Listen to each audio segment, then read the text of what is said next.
the Cavalcade of America, presented by DuPont.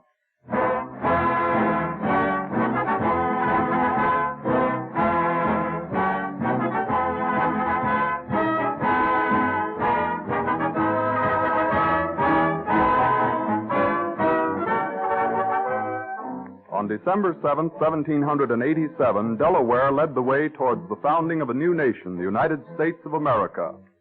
Yesterday, December 7th, 12 states joined with Delaware to celebrate the 150th anniversary of the first state to ratify the Constitution of the United States. In Dover, Delaware, representatives of the 13 original states met to unveil a memorial plaque in honor of the Delaware signers of the Constitution. This evening, the Cavalcade of America presents the story of the Constitution's birth. DuPont, a company identified with the earliest days of our nation, presents the Cavalcade of America in an earnest endeavor to contribute something of permanent value and enjoyment to radio listeners, and also as a tribute to the research chemists in DuPont laboratories, whose ideals are so well expressed by the phrase, better things for better living through chemistry.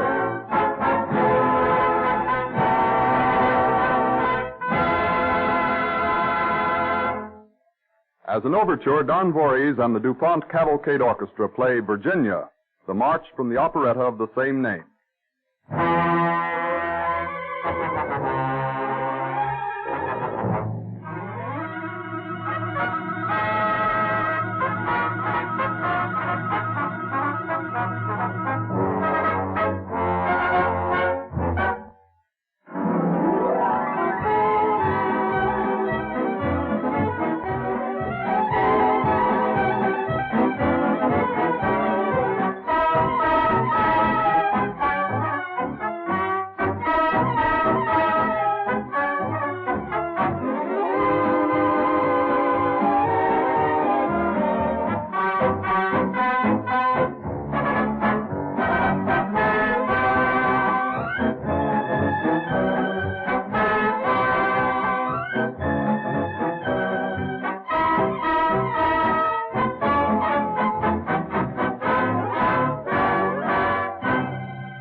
The DuPont Cavalcade moves forward.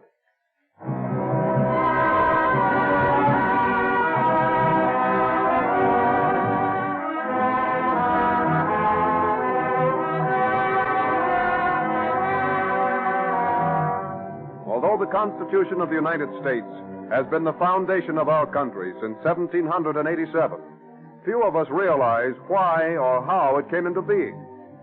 Let us turn back the hands of the clock to the year 1784. It is market day in the city of New York. A fleet of boats loaded with livestock, vegetables, fruits, and dairy products has sailed from the New Jersey shore of the Hudson towards the city.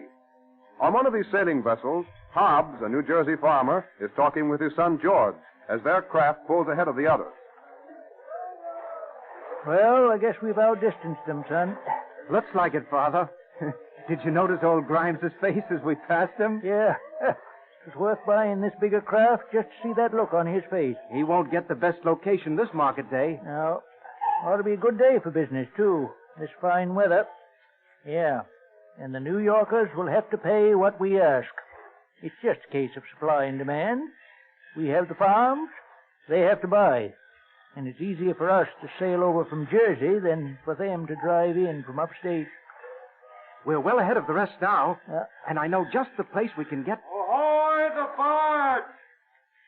I wonder if he means us. Who? That man in the rowboat. You there, in the barge! Yeah, seems so. You calling us, mister? Where are you bound? That wharf yonder. Can't land there. Why, we always have. There's a new law. Passed by the Assembly last week. All boats over 12 tons must be entered and cleared at the custom house. But we ain't foreign craft, mister. We're from Jersey. That's why the law was made. Our state's been letting you fellas take too much of our money. But, mister, now... Either you head for the custom house or go back where you came from. Understand? Well, George, I suppose we'll have to do as he says. Yes, Father. It's outrage, but we can't let our vegetables spoil.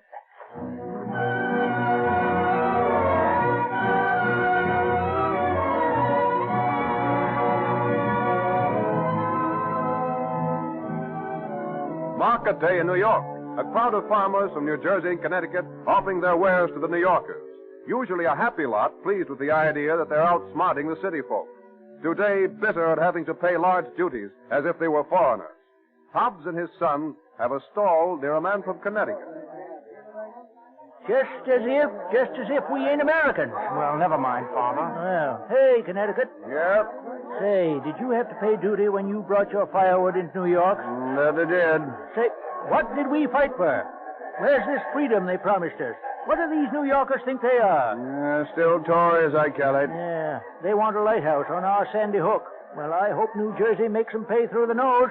Say, were you able to pay the customs man? Able to pay him. I had to pay him. I mean, did he accept your money? He fairly seized it. Every shilling we had. Wouldn't accept my money. What you mean? I wanted hard money. Said my Connecticut paper was no good in New York. I asked him, ain't Connecticut in the United States? We did our share. Look, that lady and gentleman are trying to attract your attention. What, this gentleman? Oh, yes, sir. May we see your fowls, please? Fowls, yes, sir. Now, My wife has been trying to attract your attention while you and your friend were busy with your interesting argument about duties and state money. Say, if you're making fun of me, sir... No, decidedly not. I happened to overhear your grievance, and I sympathize with you. Perhaps I might suggest something by way of remedy. Now, you can discuss politics after I purchase my fowl, dear. George, you wait on the lady. Yes, Father. I'll tell you, I'd like... I want to hear what this gentleman has to say. You're a New Yorker, ain't you, sir? I'm an American first, a New Yorker second. Well, what do you mean by that, sir? Well, perhaps I can best explain by an example. Now, that bundle of sticks there. This one tied together? You mean this one, sir? Yes, that's it. May I use it as an object lesson? Go ahead. Thank you. Now, bound together, as the sticks are, you couldn't break them, could you? Bound together? No, well, you ain't supposed to. You break them one at a time. Precisely. Bound together, they're firm. Singly, they're easily broken. Now, doesn't that suggest something? Well, I don't know. When they're together... Our 13 states united. The same laws, the same money, free trade between them.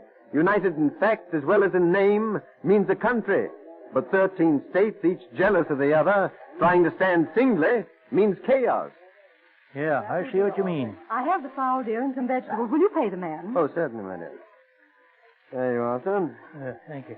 Oh, Betsy, you'll want these delivered, won't you? Oh, will you deliver them? That I will, gladly. Thank you. If you, sir, will tell me some more about this no duties between the states and this money business, you know, I'd like to be able to talk about it like you do to some of the folks back in Jersey. I want you to tell your friends. I wish I could spread the word to everyone in the state. Mr. Hamilton is always glad to expound his favorite topic, a well-organized central government. Yeah. What'd you say that name was, ma'am? Hamilton. Alexander Hamilton. Ours is the third house on the square. Come, Betsy. Yes, dear. I shall expect you, sir. All right. Say, did you hear who that was, Connecticut? Yes. Colonel Alexander Hamilton. And he talked to me like he was nobody at all.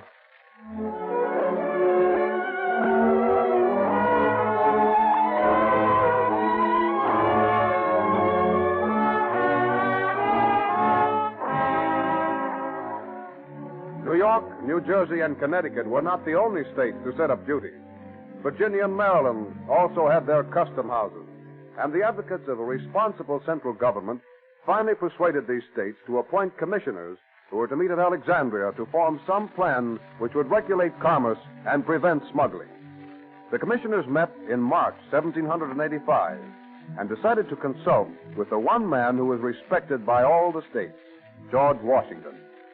We find the commissioners at his home, Mount Vernon, where Alexander Hamilton is also a visitor.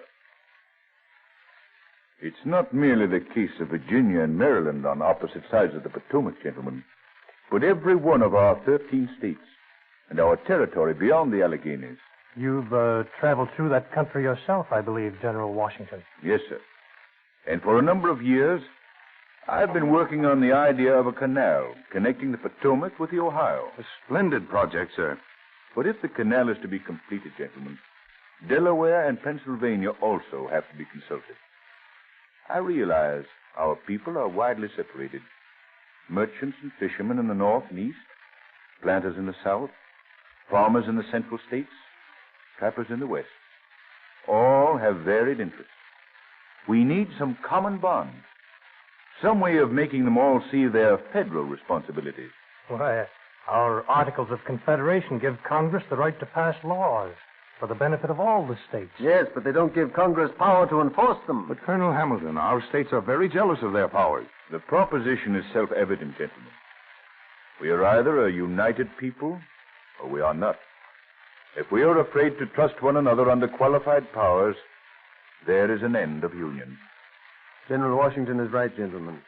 And his advice is worth accepting, because we know it comes from an unselfish wish to unite the country he loves. Our states are drifting away from each other. There are too many quarrels over boundaries, duties, money, sharing the public debt. The courts and the laws are defied. It means chaos. Have you any solution, Colonel Hamilton? Yes, I have. With regulation of commerce as a keynote, we propose that Virginia extend invitations to all the states to send delegates to a trade convention. And perhaps at the same time, we will be able to propose some plan for more important matters. If you mean the revision of the Articles of Confederation, Colonel Hamilton, many states will refuse to send delegates. It's a delicate subject. However delicate the revision of the federal system may appear, gentlemen, it is a work of indispensable necessity.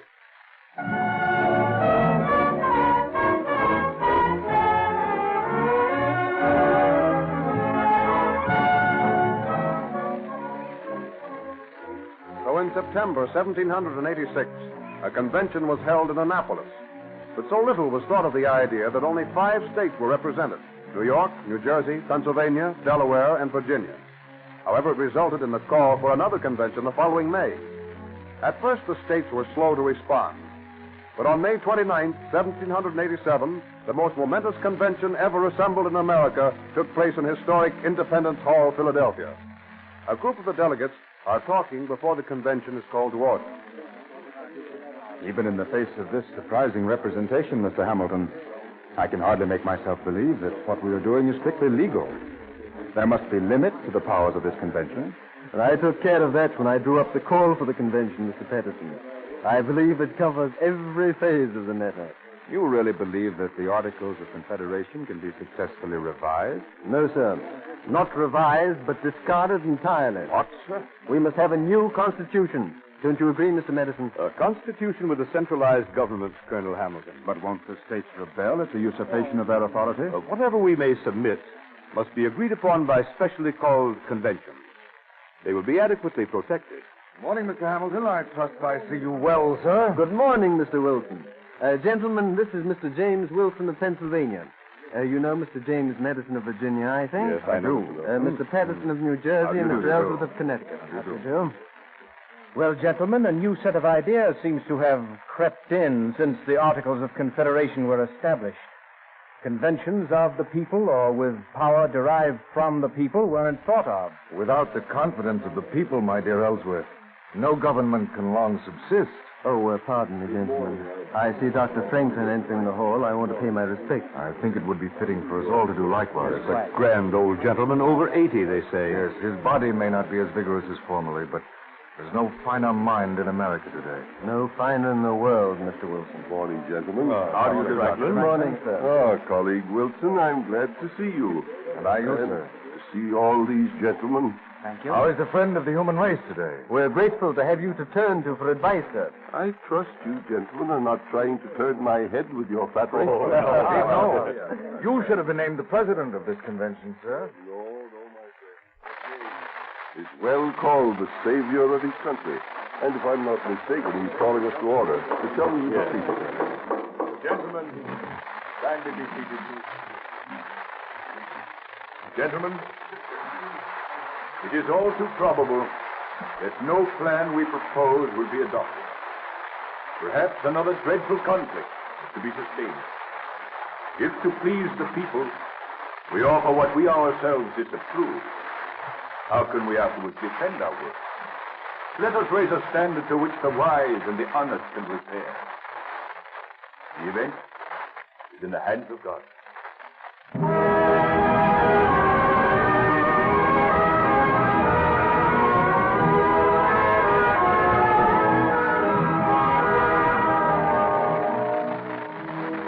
A number of plans were submitted, but one based on federal supremacy and another on state sovereignty were at war from the start. Prejudices and personal interests caused long and bitter debates. At one time, when it seemed that the delegates would never come to an agreement, the wise and benevolent Benjamin Franklin suggested that a recess be declared for 3 days, during which time he proposed that the members of the convention mix with and listen to members who had different viewpoints. We find a gathering of delegates discussing what has been and what must be done. Gentlemen, everyone admits the weakness of the Articles of Confederation. Congress is impotent to raise money. It can't impose duties. It can't even settle a quarrel between the states.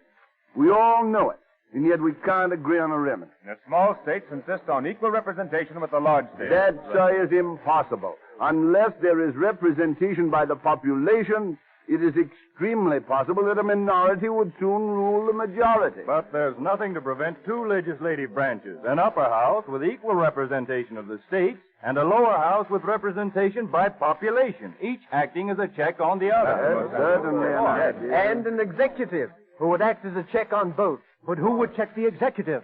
We have no wish to drift into monarchy. It could be arranged that under certain circumstances a bill could be passed over the veto of the executive.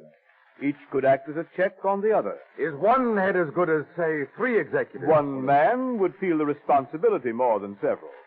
And he could have a council to aid and guide him. Our state will never submit to despotism or tyranny. It's better than anarchy.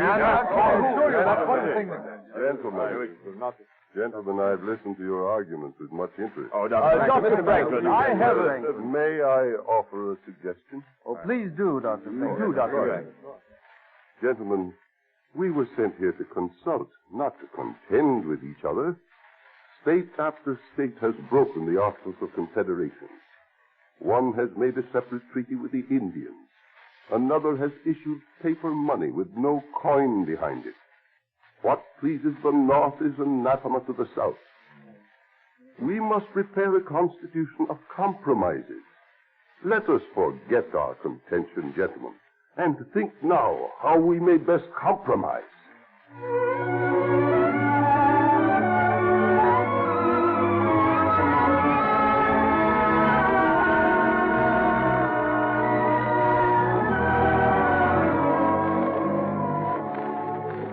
Much was still to be done before the work was accomplished.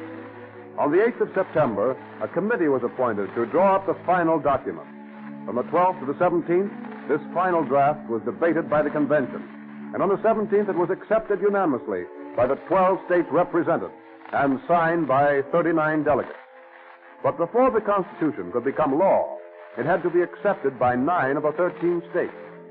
Dr. Franklin was anxious that Pennsylvania should be the first to ratify. And on September 28, 1787, in the legislature, he moved that a state convention be called. This was immediately the cause of bitter argument, which lasted for months, with no vote being taken. Early in December, a group of the convention members meet and discuss the situation. The Constitution's all wrong. It contains no Bill of Rights. May I reply to that, sir? Yes, let's hear what Mr. Wilson has to say. Yes, Wilson. Here, James Wilson. I was a delegate to the Constitutional Convention. We discussed a Bill of Rights, but we decided it was unnecessary. When we were under English rule, such a bill was necessary because our rights came from the king. Now the rights are with the people, and any power which hasn't been given to the central government remains with them. Have you gentlemen read the preamble carefully? We, the people of the United States. I still say that the delegates exceeded their authority in making a constitution at all. We claimed no authority. We made a constitution which we thought necessary, and now it's laid before the states to ratify or reject as they see fit. Dr. Franklin says... Dr. Franklin's too old to know, and most of the work was done by a lot of young men. Madison and Hamilton, King and Pinckney. Where can a country turn if not to its youth? Our country's too big for a central government. Yes, here's news. News just in by the post rider. Thank you. Just a moment, gentlemen, till I can read it, please. Well, Pennsylvania has lost her chance to be the first to accept the Constitution. On December 7th, Delaware ratified by a unanimous vote of its state convention.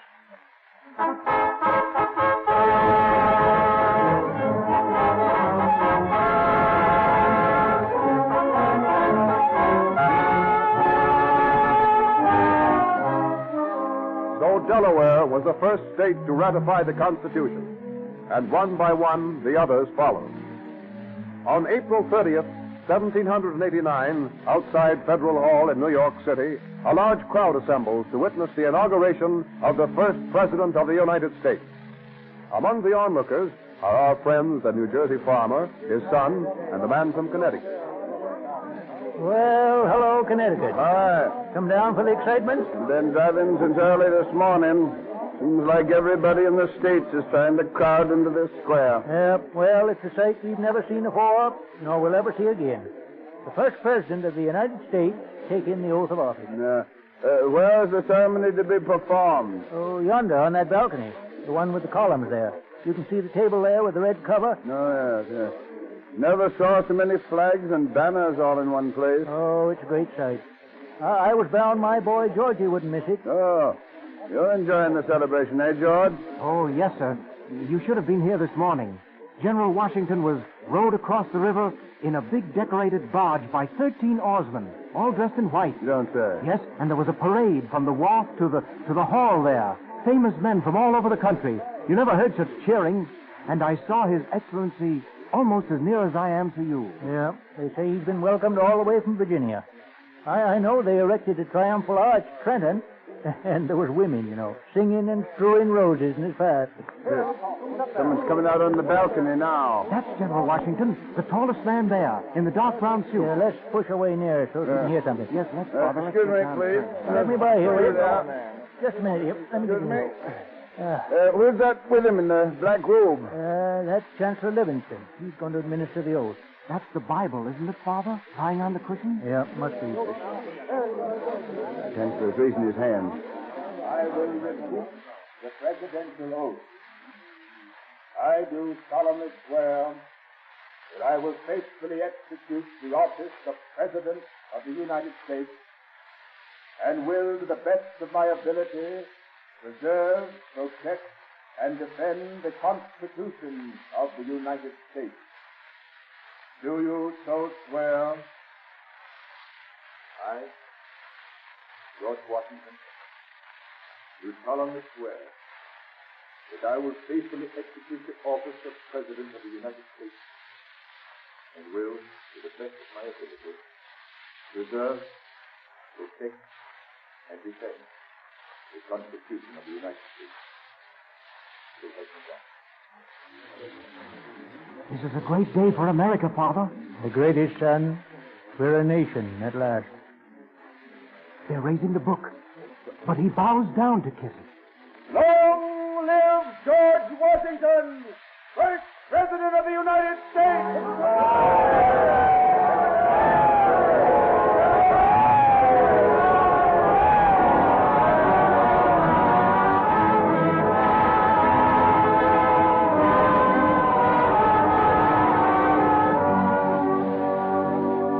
And so by the adoption of the Constitution, the United States, no longer a loosely bound group of single units, took its place among the great nations of the world. To the valiant and far-seeing men who made it possible, we owe a debt of gratitude, and we salute them as leaders in the Cavalcade of America.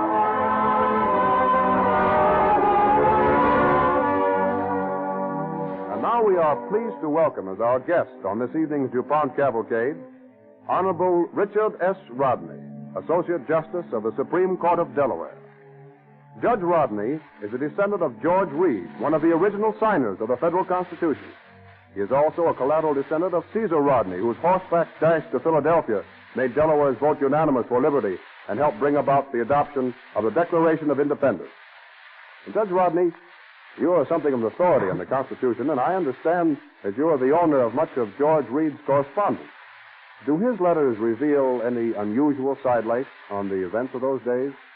Well, many of the letters written by the statesmen of the time have been published. Yet I suppose few people realize that one man signed the Constitution twice, and another man whose signature apparently appears on the document never signed it at all. Well, that is interesting. Well, how did it happen, Judge Rodney? Simply that John Dickinson, another of Delaware's delegates to the convention, had to return home before the signing ceremony took place. So he wrote asking his friend George Reed to sign for him. That's how it came about that Reed signed the Constitution twice, while Dickinson, whose name appears as a signer, actually never did put his signature on it. Thank you very much, Judge Rodney. DuPont is pleased to have had you as a guest on this program, dramatizing those stirring days in the Cavalcade of America.